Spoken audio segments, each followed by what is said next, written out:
Hi, I'm Maggie. Thank you for stopping by Crafts the Charm today. I'm so glad you're here. So 2 weeks ago, I made a pillow out of plastic bags. And that was a really fun project, and I really like repurposing things that I would otherwise, for the most part, throw away. But I only have white and gray plastic bags, so I was trying to find a way that I could dye or color the plastic and make something that's a little bit more colorful with plastic bags. So let's go have some fun. So what I have here is some white plastic bags which had green printing on them, and I rubbed them with alcohol to wipe off the printing, but I'm not able to completely remove green printing from these bags. So if you don't want any of that green to show through in the color, you can use a bag where you do have an easier time taking the printing off, or part of a bag where you're able to take the printing off. So I'm able to get printing off of blue bags more easily than green bags. And then you're going to cut these according to the size that you want. So you can cut them so that you have a fairly long piece, or you could cut them so that you have smaller pieces like the front and the back. I am cutting off the handles, and I'm cutting off the bottom of the bag where it's sealed together. So I end up with somewhat rectangular pieces of bag. And then I iron each of those pieces. So I have my iron at about 250 degrees, and I use parchment paper under the plastic and over the plastic so I don't melt any plastic to my iron, and just a quick iron to get out all of the wrinkles. And then here's my coloring method. So I take a little bit of alcohol and I drop a few drops of food coloring into the alcohol. So the colors that I'm using for this project are just regular blue food coloring and green food coloring, nothing fancy. These are the standard blue and green colors that come in the 4-color McCormick box of food coloring. And I'm just going to mix the food coloring well into the alcohol and then paint it onto one side of the plastic. Now what you'll find is it will evaporate and you'll lose a lot of the color. Or you can, if you want to make it happen more quickly, dry it with a blow dryer or a heat gun. Don't let it be too hot or you will melt your plastic. And that will also make it evaporate and you'll lose some of the color. As it evaporates, just put more on. I have found that layering, even though when it evaporates you can't see very much of the color, the layering does deepen the color.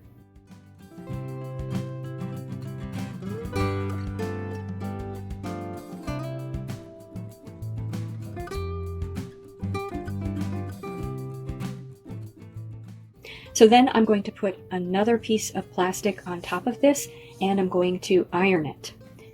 Now, some of the food coloring is going to seep out, certainly, so do make sure you've got a nice big sheet of parchment paper when you do the ironing. And you will hear this bubbling as you iron it. It's going to dry up the alcohol, and you will lose some of the color as it dries.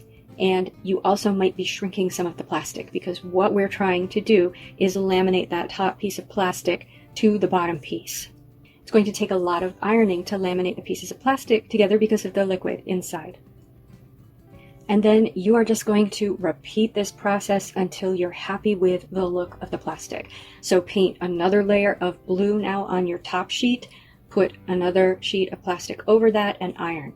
It is helpful to flip your piece over and iron both sides of it every time you iron.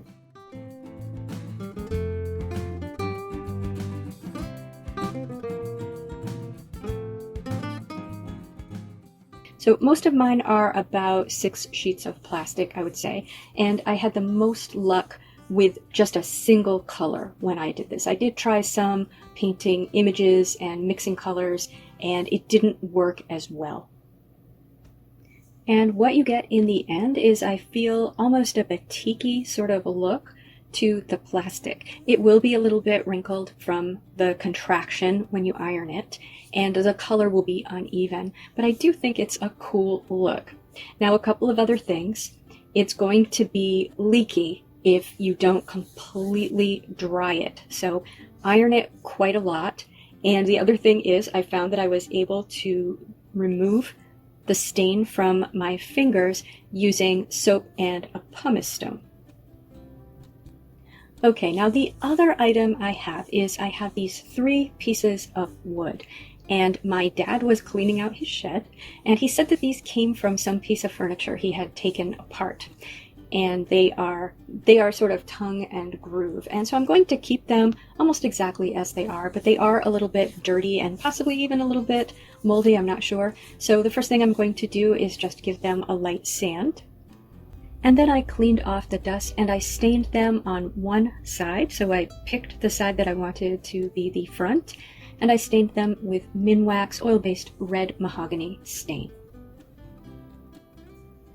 Now for the fun part, now that we have our materials. I'm going to put an image across these 3 boards, but I want some space between them. And I debated what image, whether it was some sort of tropical leaf or maybe a turtle, and I settled on a monstera leaf because I do love them. So I drew a monstera leaf that would fit across the 3 boards, and I just cut it out. Then I spaced the boards apart, the space that I want them to hang, put the monstera leaf on top of them, and then cut out the pieces that are between the boards. And I do love the way that looks, the white against that red mahogany stain. But I feel like we've seen that before. I am going for a somewhat modern image here, but we're going to use our batik look recycled plastic bags for the monstera leaf. So I used my white leaf pieces as a guide, and I picked pieces of the plastic fabric and cut out the shapes from the plastic fabric. I'm going to trim them after I put them on the boards. I didn't want to try to cut the edges too close because I want to make sure that the fabric definitely extends to the edges of the boards.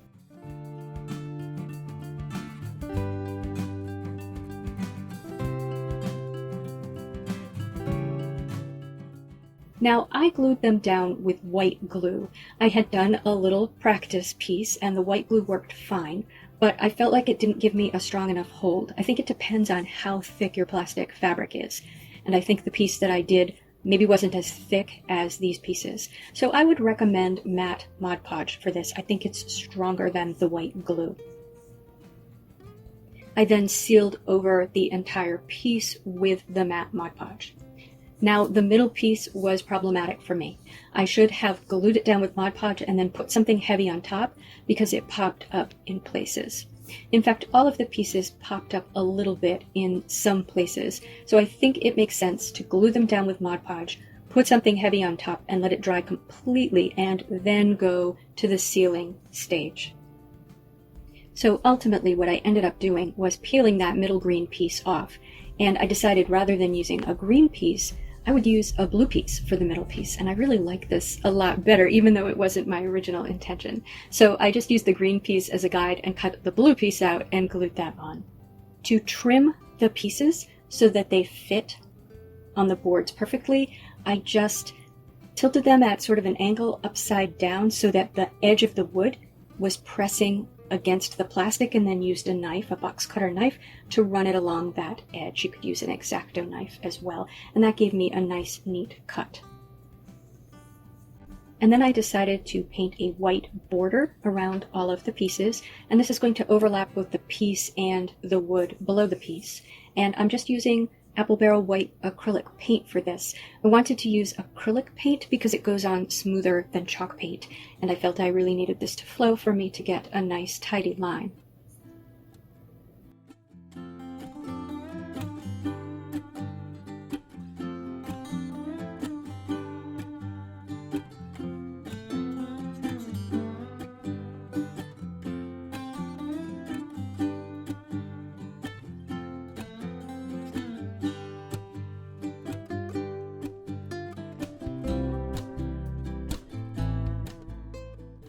You can see that there are some spots where I think this was the PVA glue got inside between the layers of plastic and blurred the food coloring, and it really looks awful on the right side of my rightmost leaf and on the bottom of my blue leaf. And so I would recommend that after you cut these leaf pieces, you iron them again to make sure they're really well laminated and dry.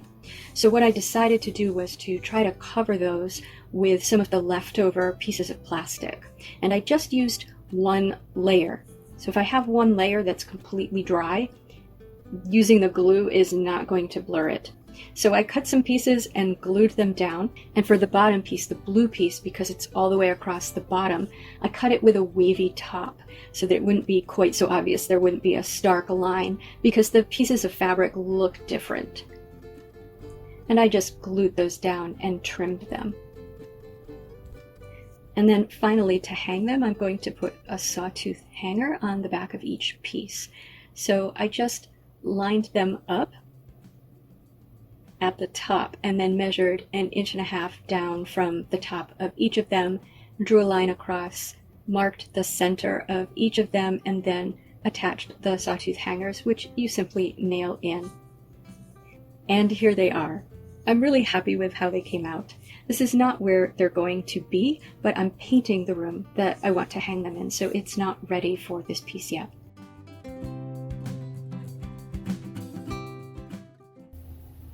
So what did you think of that method of dyeing plastic? Please tell me in the comments. It's very messy, so I'm happy with it for wall decor, but I don't know what else I would make with that plastic fabric. I'm going to try some things, and if I come up with something else, I will certainly share it on the channel. If you liked this video, please give it a thumbs up. And if you enjoy this sort of content, please subscribe to Crafts the Charm. Thank you for spending time with me today. Take care.